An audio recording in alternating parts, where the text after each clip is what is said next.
We managed to break through the door when they were ready. I'm injured. I was lucky to make it out alive. Garrus, it'll have to be you.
I repeat, for the avoidance of doubt, and those inattentive to my rulings, please go to the dispatch box. Good day, Smile. Order! Order! Parliament is now in session. Order! Order! Mr. Speaker, Order! I rise tonight to address a matter of great urgency to our nation's security. The judgment of the Right Honourable Smythe across from me at the dispatch box. It is with sincere conviction that I must propose a motion to declare them an enemy of the state. I must ask the House, what evidence is there to support this motion? Let us hear it. Evidence? Their treachery is common knowledge. Who here isn't privy to the exploits of the Right Honourable Smythe in the opposition? It is with their support that this rebellion has brought London to its knees. The idea that Camelot could succeed without one of our own is inconceivable. The blame for this catastrophic turn of events, therefore, is on them, and them alone. What evidence do you have in your defense?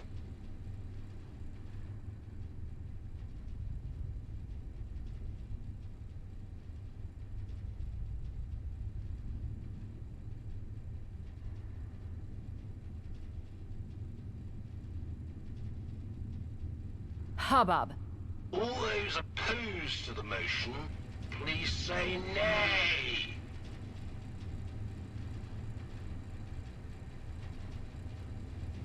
The ayes have it. The ayes have it. The motion is carried. Punishment. Deaths. Unlock.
I tried abandoning you to the wastes. I tried having you killed. I had you tried, and despite my best efforts, you remained to the bitter end. So let's talk. We are the same. Any difference between us is derived from our experiences and scientific error. A clone of a clone of a clone, etc. I am long since removed from the original Smythe, yet feel exactly what she felt, and remember exactly what she lived. If you had finished conditioning, you would be exactly the same in body and mind as the woman who walked these lands before Doomsday struck. The only woman who saw it coming, whose warning, had they been heeded, would have quite literally saved the world.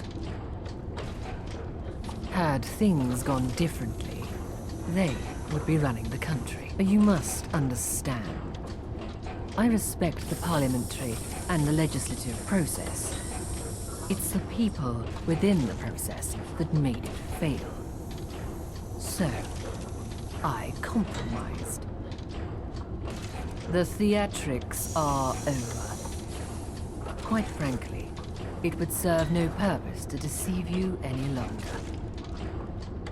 Oh, I agree. I'm not surprised you turned out the way you did, thrown into that cesspool with none of my wisdom. Anyone, even me, would struggle to rise above it. And that's a very open-ended question. What exactly are you demanding I take accountability for? If you want something done right, you've got to do it yourself. A world of Smythe, shaped by Smythe. That's what I believe. Power isn't held in symbols, but in people. Having the right person, in the right place, at the right time, means everything. I am that person. This is the place. And this was the time. You may think that's incorrect, but it's what I believe.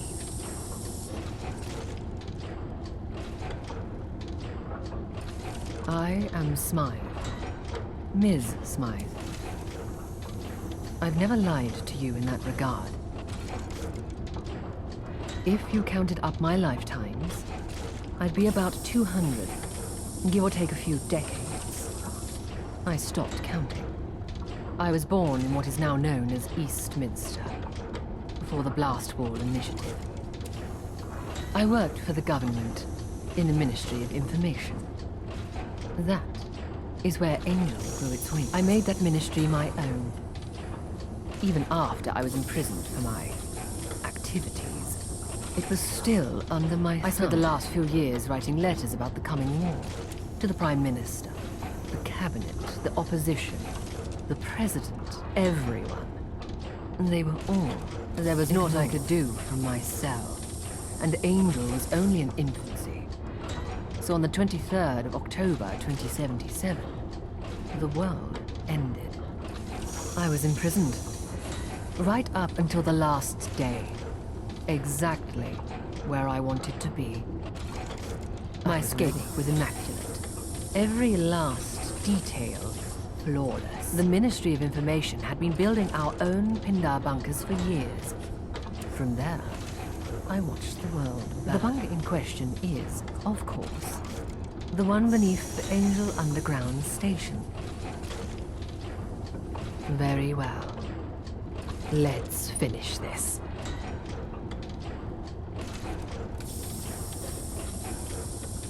You brought an end to my world.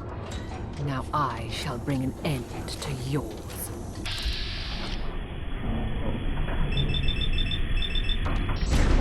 I should have been in pitiful existence long ago. I am the pinnacle of your potential. Are a mere reflection.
existence long ago.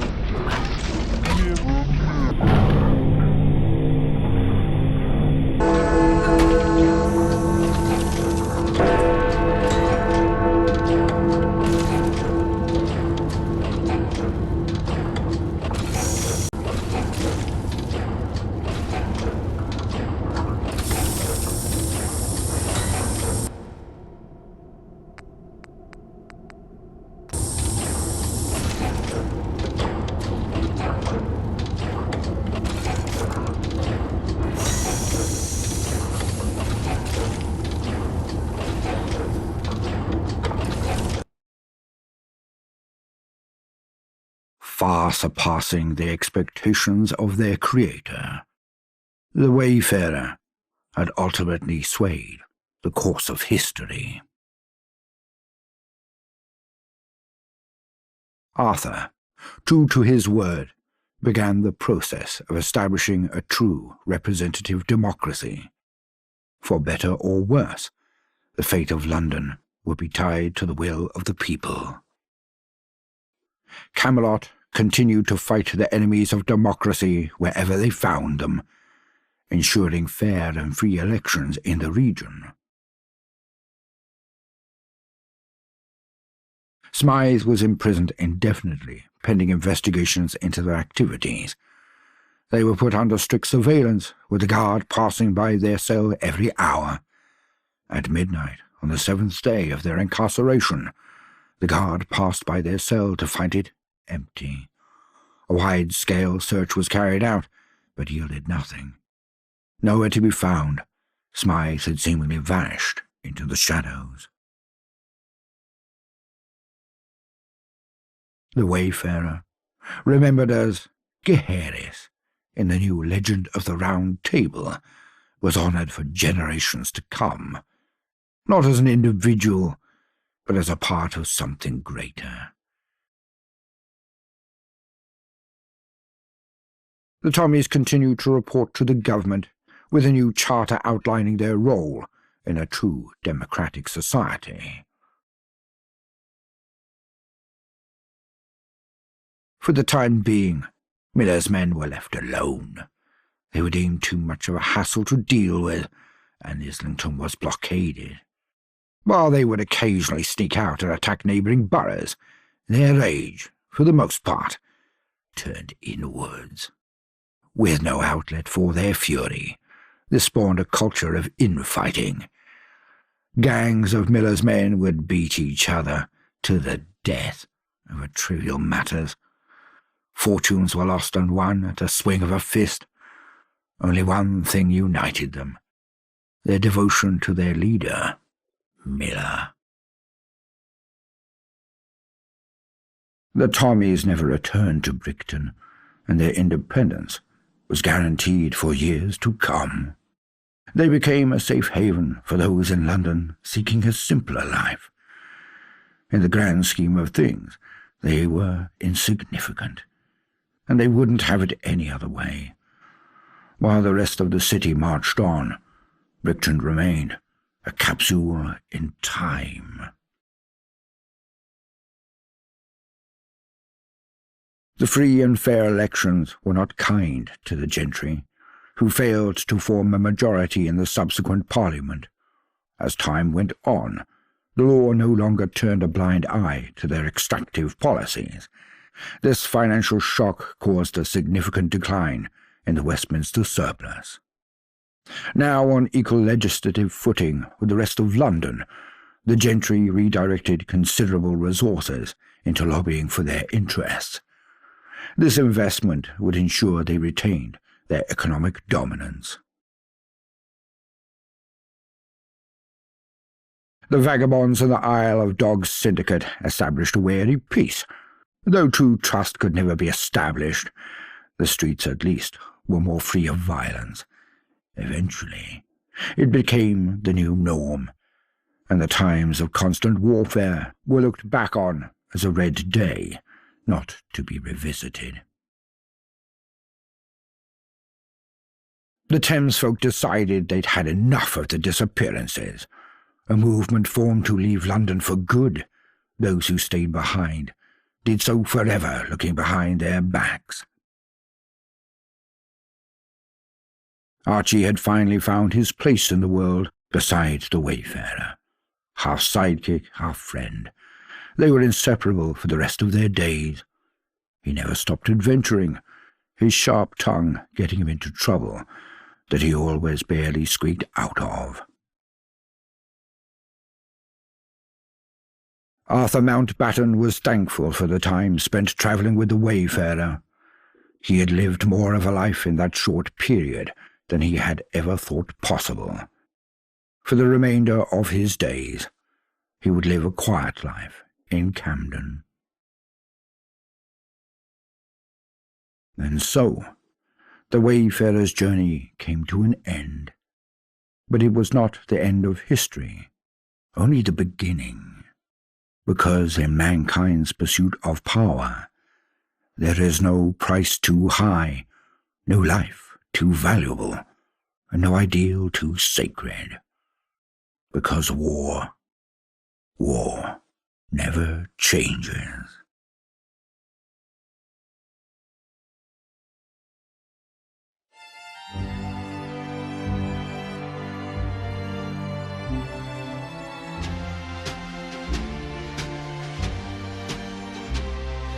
We'll meet again.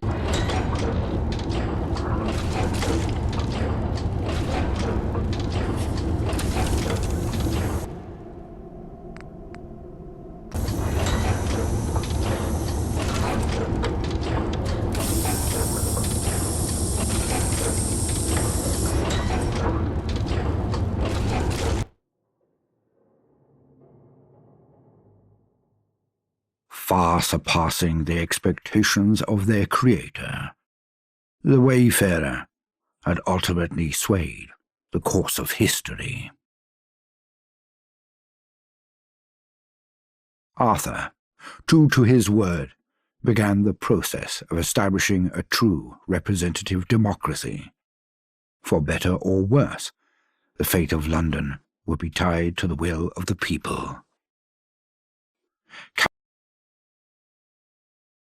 Falling to their demise, the final seconds of Smythe's life were spent watching their replacement shrink into the distance. She considered the events leading up to this moment and all the ways such a fate could have been avoided. However, in some small part, it came as a relief. Passing the torch had always been part of the plan, and now her job was done. The future was no longer her burden to carry.